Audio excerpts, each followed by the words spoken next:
கர்த்தருடைய பரிசுத்த நாமத்திற்கு ஸ்தோத்திரம் உண்டாவதாக. இன்றைய ஜீவ வார்த்தை நிகழ்ச்சியை கேட்டுக்கொண்டிருக்கும் அனைவரையும் கர்த்தருடைய பரிசுத்த நாமத்தினால் வாழ்த்துகிறேன், ஆசீர்வதிக்கிறேன். இன்றைய தின தியானத்திற்கு தேவன் கொடுத்த வேத பகுதி, அது ஏசாயா தீர்க்கதரிசி எழுதின புஸ்தகம் 43ஆம் அதிகாரம், அதில் 19ஆம் வசனம், அதில் முன்பகுதி. ஏசாயா 43:19, அதில் முன்பகுதி. இதோ நான் புதிய காரியத்தை செய்கிறேன், இப்பொழுதே அது தோன்றும், நீங்கள் அதை அறியீர்களா? தேவன் இன்றைய தினம் புதிய காரியத்தை இப்பொழுதே செய்வேன் என்று சொல்லுகிறார். நமது வாழ்க்கையிலே, இதை கேட்டுக்கொண்டிருக்கும் உங்களது வாழ்க்கையிலே, உங்களது காரியங்களிலே ஒரு புதிய காரியம் நடக்கப் போகிறது. நீங்கள் வெகு நாட்களாக காத்திருந்த தேவ சமூகத்திலே காத்திருந்த காரியங்கள் நடக்கப் போகிறது. அதுக்கும் மேலாக புதிய காரியங்கள் தேவன் செய்வதற்காக காத்து கொண்டிருக்கிறார்.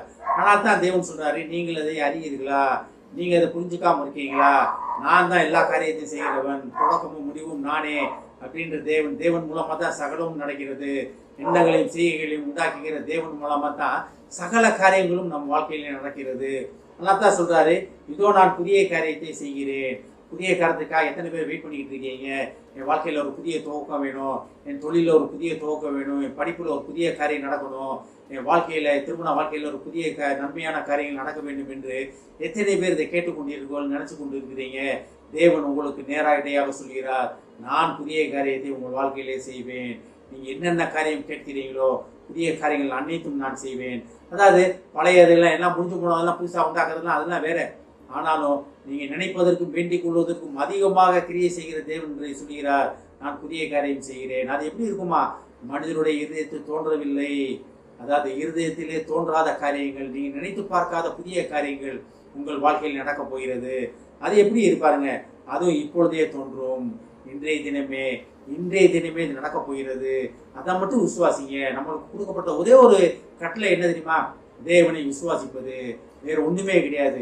எல்லாத்தையும் நடப்பிக்கிற தேவன் என்னுடன் உண்டு. அவர் சகலத்தையும் பார்த்துக் கொள்வார். சகலத்தையும் எனக்காக யுத்தம் செய்கிற தேவன், எனக்காக சகலத்தையும் செய்கிற தேவன் என்னுடன் உண்டு. அந்த விசுவாசம் மட்டும்தான் தேவன் நம்மகிட்ட கேட்கிறாரு. வேற எதுவுமே தேவன் நம்மகிட்ட கேட்கல. நீங்க அதை செஞ்சா நான் அதை செய்வேன், நீ எனக்காக ஃபாஸ்டிங் போட்டா நான் அதை செய்வேன், அதெல்லாம் கிடையவே கிடையாது. ஒருவேளை ஃபாஸ்டிங் தேவையில்லைன்னு நான் சொல்ல மாட்டேன். ஃபாஸ்டிங் உபவாசம் அதிக தேவை. ஆனா அந்த உபவாசம் எப்படி நம்ம இருக்கணும்? நீங்க தேவனுக்குள்ள வர வர வர தேவனுக்கும் உள்ள உறவை புதுப்பித்துக் கொள்வதற்காக, உங்களை பற்றி அறிந்து கொள்வதற்காக, தேவ நோக்கத்தை அறிந்து கொள்வதற்காக தான் உபவாசம், வீணான உபவாசம். நம்ம நினைக்கிற மாதிரி நான் ஒரு வாரம் உபவாசம் போட்டிருக்கேன், எனக்கு தேவன் இந்த காரியத்தை செய்யணும் அப்படின்னீங்கன்னா செய்ய மாட்டார், கட்டாயம் செய்ய மாட்டார். தேவனே, நான் உமக்காக நான் என்ன செய்யணும் ஆண்டவரே? நீர் என்னை அழைத்த நோக்கம் என்ன ஆண்டவரே? படைத்த நோக்கம் என்ன ஆண்டவரே? அப்படின்றதுக்காக தான் உபவாசம். உங்களை தூய்மைப்படுத்திக் கொள்வது, உங்களை பரிசுத்தப்படுத்திக் கொள்வது, தேவனுடைய திட்டங்களை அறிந்து கொள்வது தான் உபவாசத்துல மெயினான காரியம். அதை விட்டுட்டு நம்ம நிறைய நேரம் போராடிக்கிட்டு இருக்கோம். ஆனால் தான் வாழ்க்கையில நமக்கு தேவன் வைத்திருக்கிற புதிய நன்மைகளை, புதிய கிருபைகளை நம்மளால புரிந்து கொள்ள முடியவில்லை. தேவன் அதான் அழகா சொல்றா இருப்பாங்க, இதோ நான் புதிய காரியத்தை செய்கிறேன், அது இப்பொழுதே தோன்றும், அதை நீங்கள் அறியீர்களா? அப்ப நம்ம அறிந்து கொண்டோம்னா அந்த புதிய காரியம் இப்பொழுதே தோன்ற போகிறது.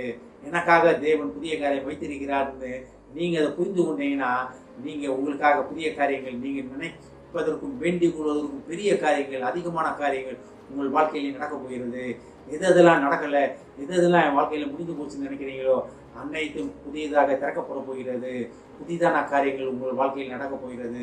புதிய நன்மையால், புதிய கிருபையால் தேவன் உங்களை முடிசூட்ட போகிறார். ஒருவேளை நம்மளோட காரியம், நம்ம கொடுக்கப்பட்ட ஒரே ஒரு காரியம் என்ன தெரியுமா? தேவனை விசுவாசிப்பது மட்டுமே. இதோ பாருங்க, அதான் திருப்பி இந்த வசனத்தை படிக்கிறேன் பாருங்க. இதோ நான் புதிய காரியத்தை செய்கிறேன், அது இப்பொழுதே தோன்றும், இப்பொழுதே அது தோன்றும், அதை நீங்கள் அறியாதீர்களா? நீங்கள் அதை அறியீர்களா?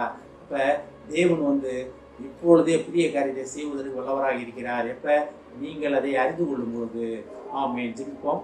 எங்களை அறிமானை அன்பின் பரலோக பிதாவே, கர்த்தாவே, நீர் எங்கள் வாழ்க்கையிலே ஒரு புதிய காரியத்தை, புதிய ஆரம்பத்தை செய்ய போகிறேன் என்று சொன்ன வாக்குக்காக நன்றி ஆண்டவரே. நாங்கள் அதை அறிந்து கொண்டோம் ஆண்டவரே. ஏஸ் தகப்பனே, அது இப்பொழுதே தோன்றும் என்பதை நாங்கள் அறிந்து கொண்டோம் ஆண்டவரே. நன்றி நன்றி நன்றி தகப்பனே. இதை கேட்டுக்கொண்டிருக்கும் ஒவ்வொரு குடும்பத்தையும் ஆசீர்வதிக்கிறோம் அப்பா.